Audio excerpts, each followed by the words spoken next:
Hello everyone, welcome to my channel Everything My Way. After so long ఒక కొత్త వీడియోతో వచ్చేసా. ప్రాన్ పులావ్ ఈజీగా క్విక్గా ఎలా తయారు చేసుకోవాలో చూసేద్దాం.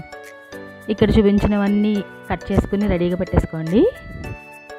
తర్వాత బిర్యానీకి కావాల్సిన పోపు దినుసులన్నీ తీసేసుకోండి.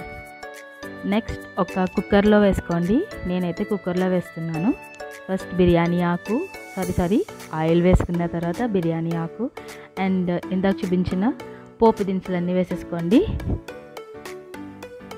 వాటిని బాగా ఫ్రై చేసిన తర్వాత జీడిపప్పు కావాలంటే వేసుకోండి, లేకపోతే లేదు. దాన్ని కూడా కొంచెం సాటే చేసిన తర్వాత పచ్చిమిర్చి యాడ్ చేసుకోండి. నేనైతే ఇక్కడ మా పాపకు చేస్తున్నాను, సో అంత కారం వేయలేదు. తర్వాత కట్ చేసుకున్న ఆనియన్స్ వేసుకుందాము, అది కూడా సాటే చేసేసుకుందాము. ఆనియన్స్ కొంచెం పచ్చివాసన పోయేదాకా మగ్గిన తర్వాత క్యారెట్ వేసుకుందాము. క్యారెట్ కూడా కొంచెం ఫ్రై అయితే సరిపోతుంది. నేను స్టార్టింగ్ ఆయిల్తో పాటు బటర్ కూడా వేద్దాం అనుకున్నాను, సో మర్చిపోయాను. ఇప్పుడు యాడ్ చేస్తున్నాను. బటర్ ఒక క్యూబ్ వేసుకున్నాను చిన్నది. అమూల్ సాల్టెడ్ బటర్ వేస్తున్నాను. బటర్ అనేది ఆప్షనల్. బటర్ ప్లేస్లో మీరు నెయ్యి కూడా వేసుకోవచ్చు. తర్వాత అది ఫ్రై అయినాక టొమాటో వేస్తున్నాను. ఇప్పటి వరకు మనం వేసిన వెజిటబుల్స్ అన్నీ మగ్గిపోవడానికి మూత పెట్టి కాసేపు మగ్గించుకున్న తర్వాత మూత తీసి ఒకసారి కలుపుకుని ఆ తర్వాత మీ టేస్ట్ని బట్టి సాల్ట్ యాడ్ చేసుకోండి. అండ్ నేను ఇక్కడ పసుపు వేయట్లేదు. నాకు బిర్యానీస్ వాటిలో పసుపు వేస్తే ఏంటో పులిహార తిన్న ఫీలింగ్ వచ్చేస్తుంది, సో నేనైతే పసుపు ఇక్కడ వేయట్లేదు. ఒకవేళ మీకు పసుపు కావాలి అనుకుంటా మీరు వేసుకోవచ్చు.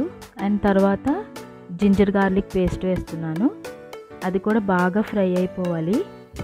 ఇక్కడ చూసారు కదా, మనం వేసిన వెజిటేబుల్స్ అన్నీ బాగా మగ్గిపోయాయి. ఇప్పుడు కొత్తిమీర, పుదీనా, కరివేపాకు 3 కలిపి వేసేస్తున్నాను. అండ్ లాస్ట్లో కూడా మనం కావాలంటే పైన గార్నిష్గా వేసుకోవచ్చు. బట్ ఇక్కడ వేసుకుంటే ఏంటంటే మసాలాస్ అన్నిటికి అవి బాగా పడతాయి అండ్ టేస్ట్ కూడా చాలా బాగుంటుంది. నెక్స్ట్ వచ్చేసి కారం. నేను స్టార్టింగ్లో చెప్పాను కదా మా పాప కోసం చేస్తున్నానని, సో కారం తక్కువే వేస్తున్నాను. ఇప్పుడు మన మెయిన్ ఇంగ్రీడియంట్ ప్రాన్స్ వేస్తున్నాను. మీరు గమనించారో లేదో, నేను ఆల్రెడీ ప్రాన్స్ని ఆగిలి పట్టించేసి ఉంచాను. మీరు ఫ్రెష్ ప్రాన్స్ కూడా వేసుకోవచ్చు. నెక్స్ట్ నేను ఇంట్లో తయారు చేసుకున్న బిర్యానీ మసాలా వేస్తున్నాను. బిర్యానీ మసాలా ఇంట్లో ఈజీగా ఎలా తయారు చేసుకోవాలో నేను సపరేట్గా ఒక వీడియో చేస్తాను. ఇక్కడ మనం వేసిన ఇంగ్రీడియంట్స్ అన్నీ ప్రాన్కి బాగా పట్టిన తర్వాత నేను వాటర్ వేసుకుంటున్నాను. 2 గ్లాసెస్ ఆఫ్ రైస్కి 4 గ్లాసెస్ ఆఫ్ వాటర్ వేసుకుంటున్నాను. ఫస్ట్ వాటర్ అయితే వేసుకొని కొంచెం బాయిల్ అయిన తర్వాత రైస్ వేస్తాను. బియ్యం వేసిన తర్వాత ఉప్పు అది సరిపోయిందో లేదో ఒక్కసారి టేస్ట్ చూసుకొని సరిపోకపోతే ఇక్కడ అడ్జస్ట్ చేసుకోండి. లాస్ట్ అండ్ ఫైనల్గా ఒక్కసారి మొత్తం కలిపేసుకుని కుక్కర్ విజిల్కి పెట్టేసుకోండి. నేనైతే సిమ్లో 3 విజిల్స్ వేయించుకుంటున్నాను.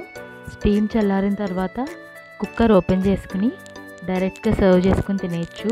అంతేనండి, quick and easy prawn pulao ready. మీరు కూడా ఒకసారి ట్రై చేసుకుని కామెంట్స్లో తెలియజేయండి. Hope you like this video and do support me by subscribing to my channel. Thank you. Have a nice day.